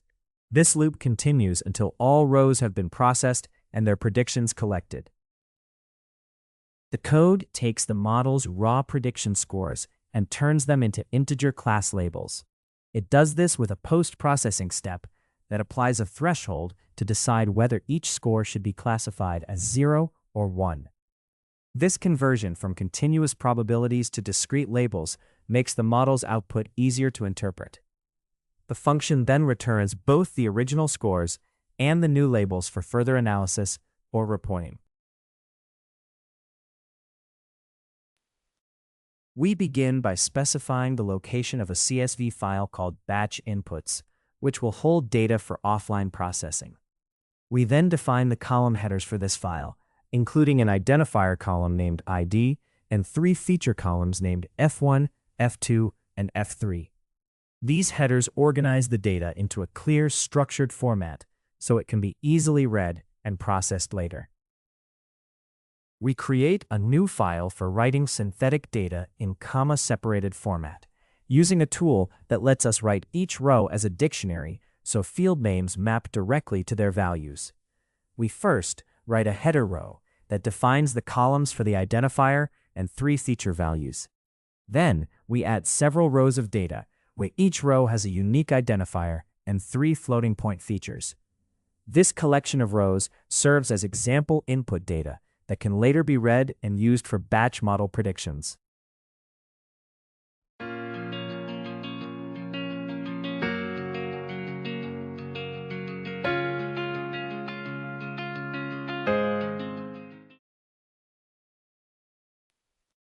We begin by creating an empty list to hold the data from the CSV file. Next, we open the file in read mode and use a dictionary-based CSV reader so that each row is represented as a dictionary with column headers as keys. As we loop through the reader, we add each row dictionary to the list. By the end, all rows from the CSV file are loaded into memory in a convenient, program-friendly format. We now run batch inference on all the rows loaded from the CSV file by calling the batch inference function with a batch size of 2. This function processes the data in small chunks of 2 rows at a time, which helps control memory use and can speed up computation by taking advantage of batch processing. After running, it returns 2 outputs: raw scores, which are the model's predicted probabilities, and labels, which are the final binary decisions based on those scores. We create an empty list to hold the final results for each data row, then loop through the rows together with their prediction scores and labels. For each row, we build a small dictionary that stores the row's identifier, the prediction score rounded to 4 decimal places, and the predicted label converted to an integer. We append this dictionary to the results list. In the end, each input identifier is neatly paired with its prediction information, making the output easy to read and use for later analysis or processing.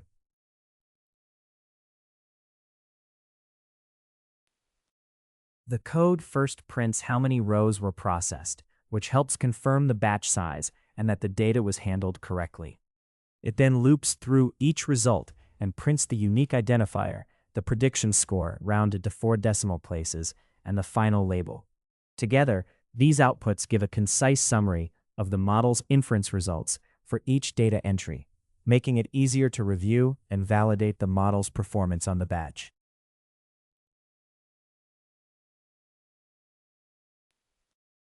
This script shows a batch inference workflow using a simple TensorFlow neural network. It builds and briefly trains a small model on synthetic data to predict binary outcomes from 3 numeric features. After training, it writes a few synthetic examples to a CSV file, reads them back, and converts them into feature vectors for prediction. The model then runs batch predictions, converts the scores into binary labels, and pairs each result with its input ID. Finally, it prints a summary of how many rows were processed and the prediction details, illustrating how to perform efficient batch processing for model inference. Robust error handling. When deploying a model through an API or batch pipeline, strong error handling is essential. In real production use, you should expect malformed requests, missing fields, and other issues that can crash the service or lead to misleading results. To prevent this, the system must validate inputs and check that all required data is present and reasonable before processing. If something is wrong, such as in a fraud detection service with incomplete or invalid data, it should return a clear, specific error message instead of a vague or incorrect response. Effective error handling means recognizing different types of errors and responding appropriately. For client-side problems, such as invalid data or missing authentication, return clear messages that help users fix their requests. For server-side issues, like timeouts or running out of memory, log detailed information for engineers, but share only safe, high-level messages with clients. In batch processing, isolate and skip faulty records while allowing the rest of the job to continue, so a few errors did not stop the entire process. When designing error handling, focus on resilience and observability by logging not only major failures, but also frequent, minor issues, such as validation errors or slow requests. These recurring patterns can reveal deeper problems in data pipelines or changes in user behavior, such as missing product attributes in an e-commerce recommendation system that may require updating preprocessing or retraining the model. Use clear error messages, structured logs, and fallback strategies like default predictions so the system stays reliable even when inputs are imperfect or infrastructure is unstable.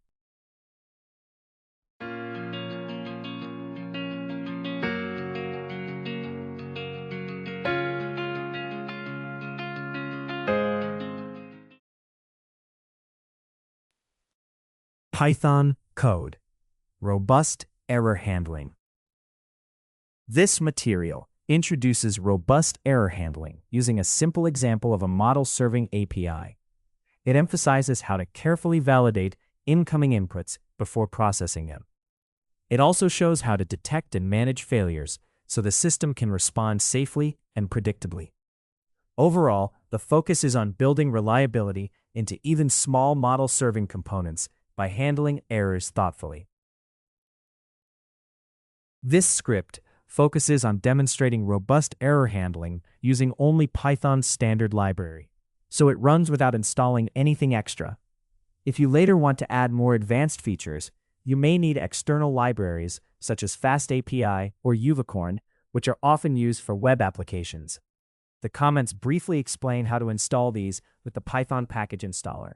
Overall, the script stays lightweight and easy to run, making it convenient for quick testing and learning. We begin by importing 3 key Python standard library modules that support our error handling system. The JSON module lets us read and create JSON data, which is important for working with structured information. The time module provides tools for measuring how long operations take, helping us evaluate performance. The random module generates random values, allowing us to simulate unpredictable behavior in our model. Together, these imports prepare the script for robust handling of data, timing, and randomness. The code sets a fixed starting point for the random number generator using the random library. This makes all random operations in the script produce the same sequence of results every time the program runs. Doing this is important for reproducibility, especially when testing or debugging, because it allows you to reliably repeat and verify the program's behavior. The dummy model predict function takes a list of feature values and produces a simple score. It adds all the feature values together, then divides by how many features there are, making sure there is at least one value to avoid division by 0. The resulting average is rounded to 3 decimal places and converted to a floating point number. This basic calculation is used to simulate a simple prediction made by a model. This function verifies that the input, called the payload, is a dictionary before any further work is done. It uses a conditional check on the payload's type, and if the input is not a dictionary, it immediately raises a type error. The error message clearly states that the payload must be a dictionary. This protects the rest of the code by ensuring the data structure is correct from the start. This function verifies that the incoming data includes a required field called features. If this field is missing, it immediately raises a P error to signal that the data is not correctly structured. By enforcing the presence of this field, the function ensures the payload has the necessary format for any further processing.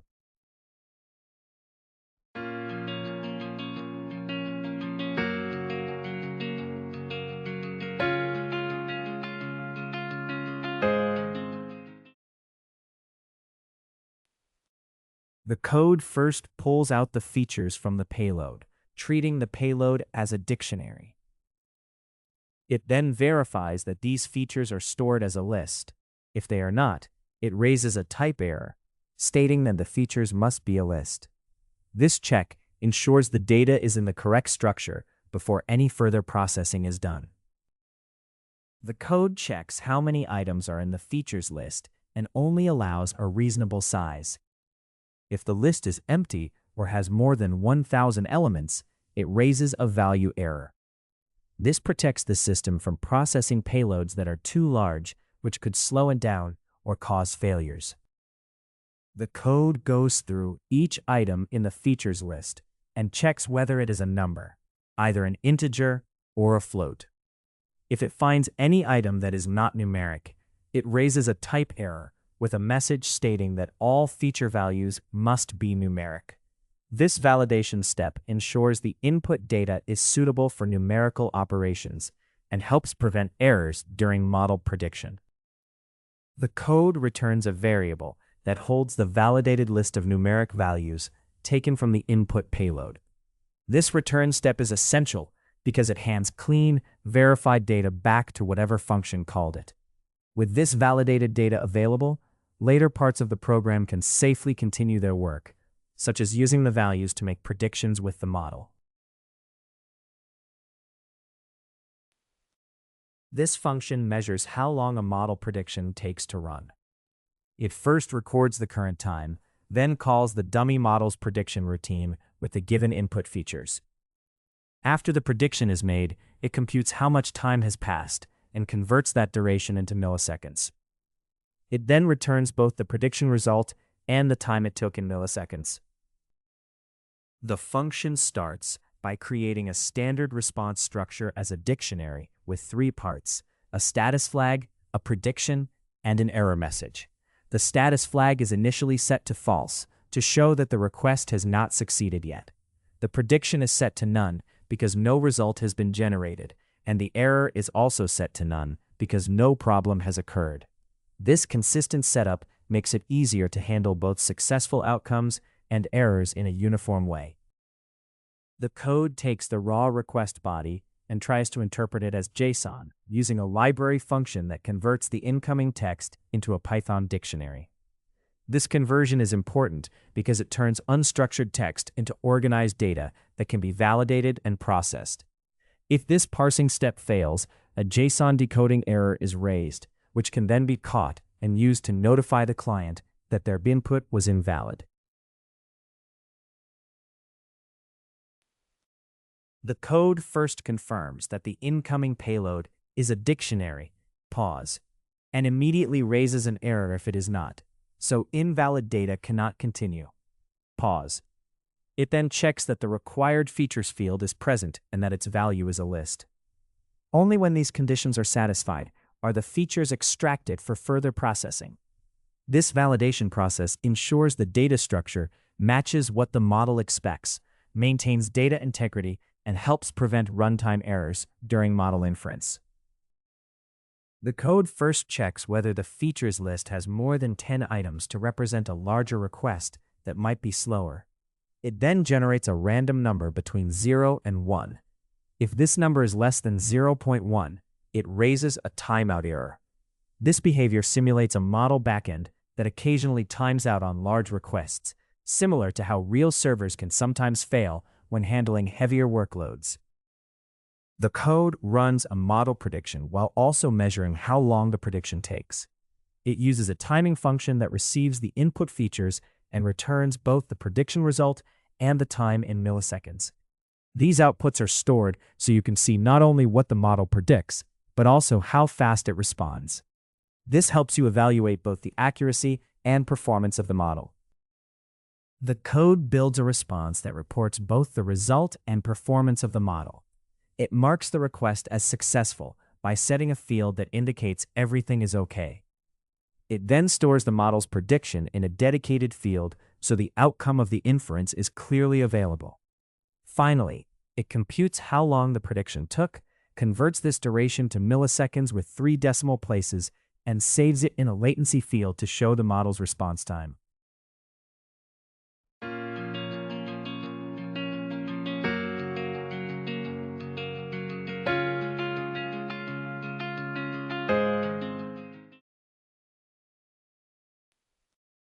In this part, we deal with cases where the client sends invalid JSON data.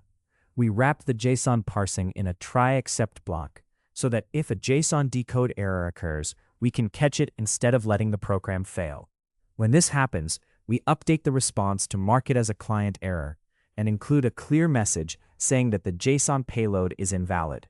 This makes it clear to the client that the problem is with the format of the data they sent. This part of the code handles certain client-side validation errors, specifically type errors, key errors, and value errors. When one of these exceptions occurs, the code catches it and builds a structured error response. The response is a dictionary that labels the problem as a client error and includes the text of the exception as the message. This way, the client receives clear and informative feedback about what went wrong in their request. In this section, we handle a simulated server-side timeout by marking the error time in the response as a server error. This makes it clear that the problem comes from the server, not from the client's request. We then include a message advising the client to try again later because the model timed out temporarily. This approach clearly communicates that the failure is due to a temporary server issue rather than incorrect client input. In this part of the code, we catch any unexpected errors that occur while running the inference request. A generic exception handler is used to capture problems that were not specifically handled earlier, so the application does not crash and can respond gracefully. When such an error happens, we update the response to mark it as a server error and include a message that an unexpected internal error occurred. This makes it clear that the issue is on the server side and helps with debugging. The function finishes by returning a response dictionary that summarizes the result of the inference request. This dictionary indicates whether the request was successful, includes the prediction result when available, and provides any error messages if something went wrong. By using this structured response, the calling process receives clear information about the status of the request and any issues that occurred. We create a set of example request bodies to test the inference handler and its error handling. One example is a valid JSON string that includes a features key mapped to a list of 3 floating point numbers, which should pass validation. Another example is an invalid JSON string with a missing key quotation, which should cause a JSON parsing error.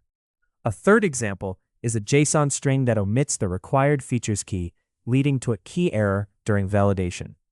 The final example uses a features list that contains a non-numeric string, which should trigger a type error.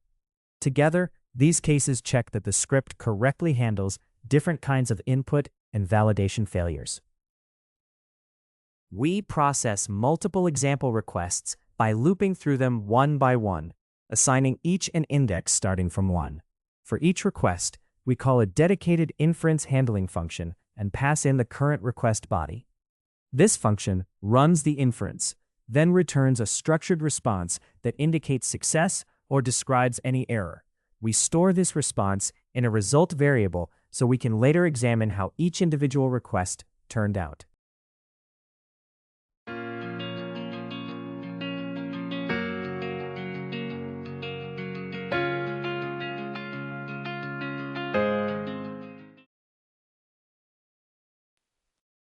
The code prints a brief summary for each example request handled. For every request, it shows the example number, whether it succeeded, and any error message if something went wrong. This concise output gives a quick overview of all test cases. It makes it easy to see which requests worked, which failed, and why each failure occurred.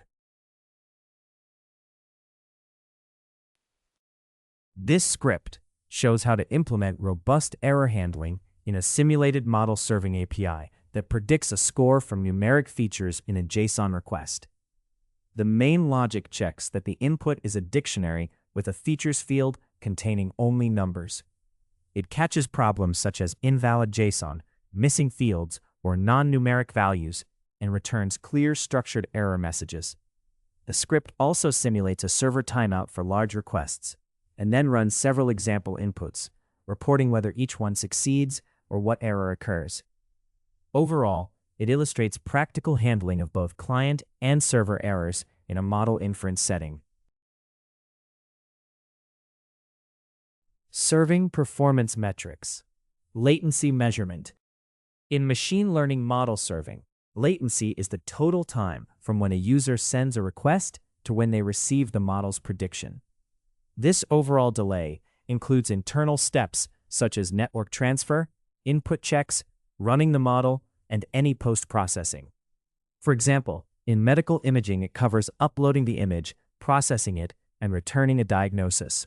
Thinking of latency as a journey through these stages helps pinpoint where delays occur and which parts of the pipeline slow down responses. To measure latency accurately, you must define what you are timing and under what conditions. You can measure from the client side to capture the full path from request to response, including network delays, or focus on server-side latency from when the server receives the request to when the response is ready. Logging timestamps at key points, such as when the request reaches the API gateway or when preprocessing starts and ends, provides the data you need. By analyzing these logs, you can compute average latency and important percentiles that show how often users experience slower responses. When evaluating latency, you should look beyond simple averages and pay attention to how it changes over time, across different request types, and under varying network conditions. For instance, a system may respond quickly during normal periods, but slow down during heavy traffic, such as sales events. By examining latency together with factors like request volume, input size, and model version, you can identify causes such as overload or inefficient preprocessing. This insight supports optimizations like batching requests, reusing computed features, and scaling resources, and regular reviews help keep the model responsive as demand and infrastructure evolve.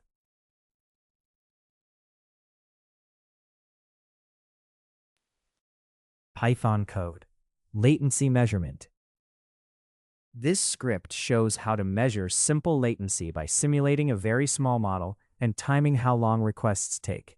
It focuses on end-to-end timing, meaning the total time from sending a request to receiving a response. The goal is to give beginners a clear starting point for understanding basic latency measurement. In some setups, you may need to install TensorFlow before running this script. The comment recommends using TensorFlow version 2.20.0 to keep the environment consistent. Pinning a specific version like this is common practice with fast-changing libraries. It helps prevent unexpected errors that can occur when different systems use different versions. We begin by importing 3 key Python libraries to support our performance testing. The time library lets us measure how long operations take, so we can calculate latency. The statistics library provides tools to analyze that latency data. Finally, the random library allows us to generate random input values, so we can test the model's performance under different conditions. In this example, we use TensorFlow to build a small neural network model. TensorFlow is a powerful library designed for creating and training machine learning models. Here, it serves mainly as a tool to demonstrate how to measure latency, or the time it takes for the model to make predictions. The focus is on using a simple network, so we can clearly observe and understand the latency behavior.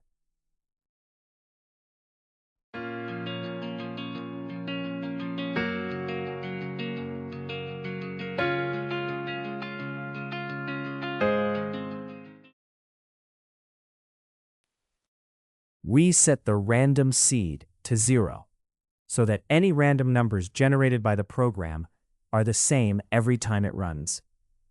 This makes the results reproducible, meaning we can reliably get identical outcomes from the same code. Reproducibility is important because it makes debugging easier and testing more consistent. This line displays the version of TensorFlow currently in use. It provides a quick check that your environment is running the intended version of the library. Confirming the version helps ensure compatibility with your code and makes debugging easier when issues arise. The code configures TensorFlow to run only on the CPU by hiding any available GPUs. This forces the model to ignore GPU devices and execute all computations on the CPU. Doing so helps make latency measurements more consistent and predictable since they are not affected by GPU behavior. In short, the setup disables GPU use to ensure stable, CPU-only performance testing. We build a simple neural network model using the Keras interface in TensorFlow, arranged as a sequence of layers where each layer feeds into the next. The network takes 4 input features, then passes them to a dense layer with 4 neurons that use the ReLU activation function to introduce nonlinearity. It then outputs through a final dense layer with 1 neuron that uses a sigmoid activation function, which is suitable for binary classification. This structure is a minimal example that demonstrates how to construct a basic neural network model.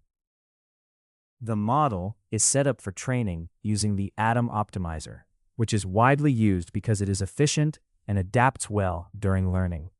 The loss function is mean squared error, a common choice for regression tasks that measures the average squared difference between predicted and actual values. Together, these choices define how the model updates its weights and how its performance is evaluated during training. We set up a very small, fixed training dataset in TensorFlow by defining the input features as a constant tensor with 1 row containing the 4 values 0.1, 0.2, 0.3, and 0.4. This makes the input data identical every time we run the code. We also define the target output as a constant tensor with a single value of 0.0. Together, these constants provide a simple, repeatable dataset used mainly to initialize and demonstrate how the model's weights are trained. The model is briefly trained using the fit method, which updates its internal weights based on the training inputs and their corresponding target labels. During this process, the model goes through the entire training dataset 3 times, known as 3 epochs. Training output is turned off, so the procedure runs silently. This short training phase mainly serves to initialize the model's weights, so it is properly prepared for later inference. We use a preprocess function to prepare the input data before it goes into the model. It takes raw features in list form and converts them into a TensorFlow tensor. The data type is set to float 32, so it matches what the model expects. The tensor is then normalized by dividing by 1, which keeps the values the same, but ensures they are in a consistent format for later processing. This function processes a model's output by turning a tensor into a simple, readable number. It first converts the tensor to its NumPy form, takes the first element, and casts it to a floating point value. It then rounds this value to 4 decimal places to make it easier to read and interpret. This makes the model's output more convenient for display or for use in further analysis where extreme precision is not required.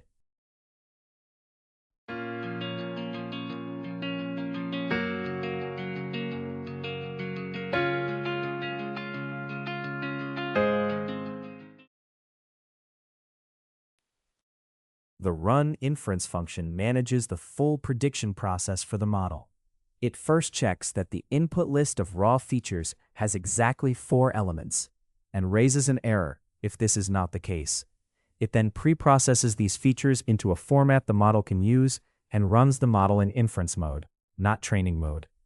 Finally, it postprocesses the model's raw output into a more usable result and returns this final prediction.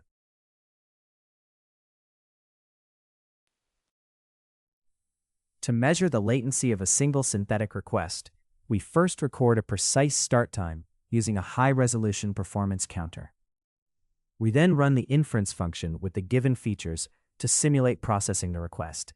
As soon as the response is produced, we record the end time with the same counter. The latency is found by subtracting the start time from the end time and converting this duration from seconds to milliseconds for easier interpretation. This function measures latency across multiple requests and summarizes the results. It creates an empty list, then for each request, it generates 4 random feature values, measures the latency for that request using a separate single request latency function, and stores the result. After processing all requests, it verifies that the number of recorded latencies matches the expected number of requests, and raises an error if they do not match. Finally, it returns the complete list of measured latencies. This function analyzes a list of latency values by first sorting them and checking that the list is not empty. It uses a small helper routine to compute percentiles by finding the position in the sorted list that corresponds to each requested percentile. With these values, it builds a summary that includes the minimum, maximum, and average latency, as well as the 50th, 95th, and 99th percentile latencies. Finally, it returns this summary as a dictionary of key statistics. This script uses TensorFlow to measure how fast a simple neural network runs. It builds and briefly trains a small model, then defines basic steps to prepare inputs and process outputs. The script repeatedly runs inference on random data, recording how long each request takes. From these measurements, it calculates latency statistics such as minimum, maximum, average, and several percentiles, as well as throughput in requests per second. The final output is a concise summary of the model's inference performance in this controlled setting. Throughput estimation basics. Throughput measures how many inference requests a system can handle over time, usually in requests or samples per second. While latency is about how long a single request takes, throughput reflects the total workload the system can sustain when many users or devices send requests at once. A system with low latency but poor throughput may look fast in simple tests, but fail during traffic spikes, causing delays and a poor user experience. To properly understand and improve throughput, you must consider the entire serving pipeline, including networking, queuing, batching, and how well the hardware is used. To understand throughput, look at how your system behaves as you increase the number of concurrent requests. At low concurrency, requests are handled quickly and are mainly limited by model speed and inference overhead. As you add more concurrent requests, hardware parallelism improves throughput more than it affects latency. Eventually, the hardware becomes fully utilized, queues build up, and latency rises sharply. Estimating effective throughput means finding this saturation point and operating near it without exceeding your latency limits. To estimate throughput, run controlled load tests that mimic real traffic and measure how many requests your system completes per second at different levels of concurrency. Adjust settings such as batch size, number of worker processes, and CPU or GPU resources to see how they affect the amount of work done over time. Larger batches on a GPU can increase throughput if memory and latency limits are respected, and adding worker processes on multi-core CPUs helps until they start competing for resources. The goal is to find a balanced configuration that maintains stable latency while handling peak loads and unexpected traffic spikes.